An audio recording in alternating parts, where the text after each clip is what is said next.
Okay, I am doing also the same assignment as the last video, but this time I'm doing question number 3.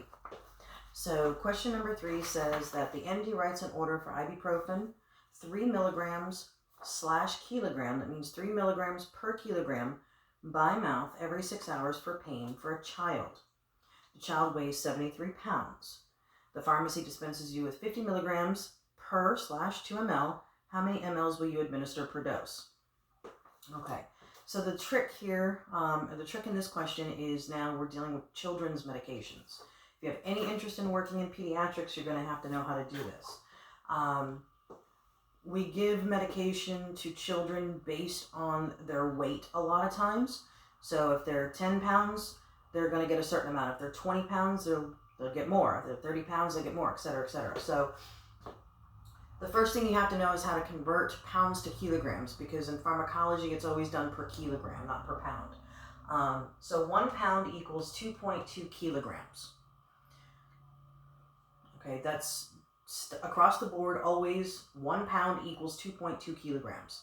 And most countries actually weigh in kilograms. US is one of the only that weighs in pounds.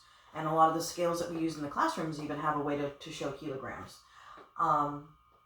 The way that you find out how many kilograms is equal to how many pounds. Take your pounds, in this case it's 73 pounds, and divide it by 2.2. Okay, so 73 pounds, divide that by 2.2, and that'll give you the amount of kilograms it's equal to. Okay, and the number comes out to 33.18, and there's a few more numbers that came up on the calculator. You can leave them in there, okay, or you can just take them off and leave it at 33.18. Multiply that by 3 because it says that the patient needs to get 3 milligrams for every kilogram, okay? So if we have 33 kilograms, 33.18 kilograms, we need to make sure that they get 3 milligrams of this medicine for every kilogram. So multiply it by 3, and that gives us a total of 99.54 milligrams that this patient is going to get per dose. Now we have to figure out how many mLs we're going to give them to get that 99.54. This is where you go back to your formula. You now have what you need. This is what the doctor ordered now. Okay, the 99.54 is what you need. Divide it by the 50 because that's what you have. 50 milligrams per 2 ml. Okay, this goes in the calculator first. That gives you an answer of 1.99. Multiply it by your unit equals 3.98.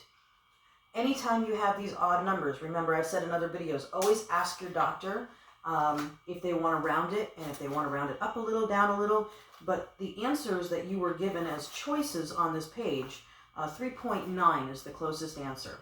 And that would make perfect sense, especially if we weren't using that next spot. It would be a 3.9. So that would be the correct answer for this one. But again, in an office, in real life, just always ask the physician or the head MA, whoever's in charge of making those decisions, which way you should round, or if you have to be that exact, because some medications may have to be that exact. All right, so I hope that helps.